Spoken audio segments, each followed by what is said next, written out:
il aime le code. Il faut que la communication soit codée, mais de façon claire et transparente. La rigidité, c'est pas pour nous. Mon nom est Francis Parent-Valquette et vous écoutez le Sandro Show. Mais le plus important, c'est qu'il est bélier. Ce soir, je faisais de la pâte à modeler avec ma fille sur la table extérieure dans la cour et on manquait d'éclairage. Puis là, je me suis dit, ouais, il faudrait que j'amène une lumière. Puis, c'est compliqué parce que les prises électriques sont loin. Ça m'aurait pris une rallonge. Puis là, j'étais comme, j'ai-tu une lampe de camping? Tu sais, quand je vais en camping, j'amène quoi? Puis j'ai réalisé que j'amène à peu près rien. Souvent, on a des frontales. De toute façon, quand il est rendu qu'il fait noir puis que tu as des enfants en bas de 10 ans, généralement, tu vas te coucher parce que l'été, il fait noir à 9h30, 9h, 9h30, 10h. Donc, généralement, je n'ai pas besoin d'avoir de lampe.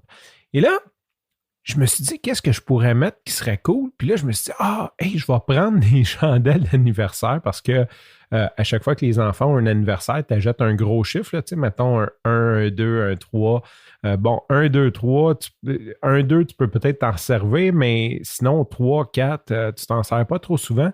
Fait que je me suis dit, ça serait une bonne façon de réutiliser ces bonnes chandelles-là. On va s'éclairer à chandelle. Je vais chercher dans le tiroir des chandelles de fête et je trouve un 4. Je me dis, ça va être long avant que quelqu'un ait besoin du 4. Quoique, dans le fond, on va avoir 40 ans dans pas long, mais c'est pas grave, je me jetterai un autre. Donc, je prends le 4, je l'amène, on l'allume sur la table et j'ai réalisé quelque chose. Peut-être que tu le sais, mais pour moi, c'était une grosse révélation. Toutes ces grosses chandelles de fête-là, que c'est un chiffre, en fait, c'est un peu une gimmick parce que la mèche, elle a à peu près 1/2 centimètre de long. C'est vraiment fait pour être allumé et soufflé. Donc, la mèche, elle ne va pas jusqu'en bas. Tu ne peux pas laisser ça brûler comme une chandelle normale. Après environ 5 minutes, ça s'éteint tout simplement parce que la mèche, elle tombe.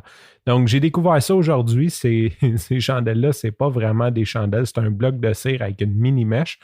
On a pris d'autres chandelles de fête. C'est sûr, ma fille a trouvé ça cool qu'on soit éclairé comme avec une flamme. Donc, on est allé chercher d'autres chandelles de gâteau qu'on a collées d'une assiette pour les allumer. Et ça m'a fait penser à quand j'étais plus jeune, j'avais une lampe à l'huile, tu sais, ce qu'on appelle un fanal, la lampe à l'huile fermée qu'on peut se promener avec. Et il y a quelque chose de tellement vintage, tellement cool là-dedans. OK, ça éclaire pas super bien. Ça je dois l'admettre, là, parce que c'est juste comme une petite flamme, ça éclaire comme une chandelle. Mais il y avait quelque chose de, je sais pas, rassembleur, cette espèce de couleur lumineuse jaune-là. Souvent, en plus, j'achetais de l'huile à l'acétronelle qui était supposée éloigner les insectes. Je dis bien supposé parce que je pense que les insectes, ça les attirait, là, j'exagère à peine.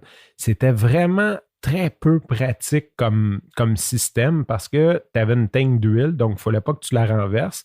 Tu avais un bloc de verre, une espèce de vitre de verre assez mince, fait qu'il ne fallait pas que tu casses ça. Tout était quand même assez compliqué. Puis quand tu l'allumais, si tu la mettais trop forte, ton globe de verre, ta vitre protectrice venait noire, il fallait que tu la nettoies. Fait qu'il y avait un paquet de désagréments. C'était vraiment pas une technologie super. Quoiqu'avant qu'on ait de l'électricité, c'était quand même sûrement la meilleure chose en déplacement pour s'éclairer. Tu sais, on voit souvent des chevaliers qui se promènent puis qui ont un fanal après le cheval ou tu sais, on voit ça un peu là, comme genre les pays d'en haut, ces trucs-là. C'est sûr que c'était la seule technologie disponible mobile. Et ça m'a aussi fait penser que ça fait pas super longtemps qu'on a des lumières d'ailes qui sont aussi performantes et peu chères comme qu'on a aujourd'hui. Parce qu'il n'y a pas si longtemps, il y a une vingtaine d'années, les lumières d'ailes, ça éclairait pas super fort, puis c'était vraiment, vraiment cher.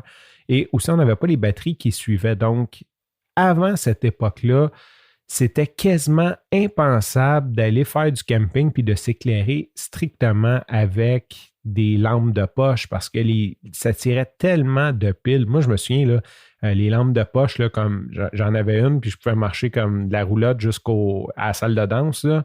Puis, tu sais, après 2-3 semaines que j'avais fait ça, là, puis là, on parle des raids de 15 minutes. Là, quand j'avais fait 1 heure et demie là, avec une lampe de poche, c'était pas mal ça. Fait que c'était inconcevable de traîner comme je ne sais pas combien de batteries, puis aussi c'était cher. Donc, c'était pas viable de penser à l'éclairage sur des batteries. Tandis qu'aujourd'hui, avec les lumières LED, Tabarnouche, je pense que tu mets 4 batteries D là-dedans, puis tu peux faire 5 ans en continu. Là, ça n'a pas d'allure comment que ça éclaire longtemps. Par contre, ça n'a pas le côté chaleureux de cette fameuse flamme que je parlais.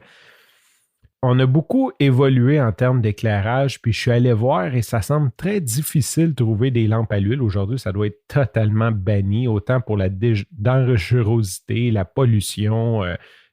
C'est totalement hors norme aujourd'hui. Je pense qu'il y en a encore. J'ai vu sur Amazon, il y en a beaucoup il y a des LED dedans. Ils te vendent le style fanal, mais c'est des LED avec une batterie dedans, là, comme c'est juste un style vintage. Mais la lampe à l'huile en tant que telle, ça a l'air plus difficile à trouver. Je vois qu'ils vendent encore de l'huile à lampe, donc c'est encore probablement possible. Puis l'autre technologie, je vais en profiter pour en parler, c'est sûr, c'est quelque chose qui est intéressant, puis j'en ai une. C'était une lumière au propane. Et ça, ça éclairait vraiment fort. J'ai celle de mes grands-parents d'ailleurs qu'ils utilisaient pour aller faire du camping avec mon père puis mes tantes. Donc, je vous salue mes 2 tantes. C'est encore moi qui ai cette lampe-là au propane. Et le système, j'ai jamais vraiment compris comment ça marche parce que le propane, dans le fond, ça brûle. Puis tu as comme un petit moustiquaire que tu mets au bout. Puis quand tu allumes ça, au lieu de brûler jaune comme du feu ou bleu, ça vient blanc. Mais c'était un paquet de troubles parce que ce petit moustiquaire-là, il fallait tout le temps le changer à peu près aux 2-3 jours. Il perçait, puis là, ça faisait du feu, ça manquait d'exploser. C'était ultra dangereux, mais c'était vraiment comme viable comme éclairage dans le sens que tu amenais une tank de propane, puis tu pouvais allumer ça, je pense, je sais pas, là, c'était vraiment, ça durait longtemps et c'était un éclairage qui était puissant aussi. Tu voyais ce que tu faisais parce qu'on s'entend que quand tu as une petite flamme d'une lampe à l'huile, là, tu peux pas. C'est difficile de voir ce que tu fais. Là. Ça te donne une idée, là, mais ça reste quand même pas mal à tâtons.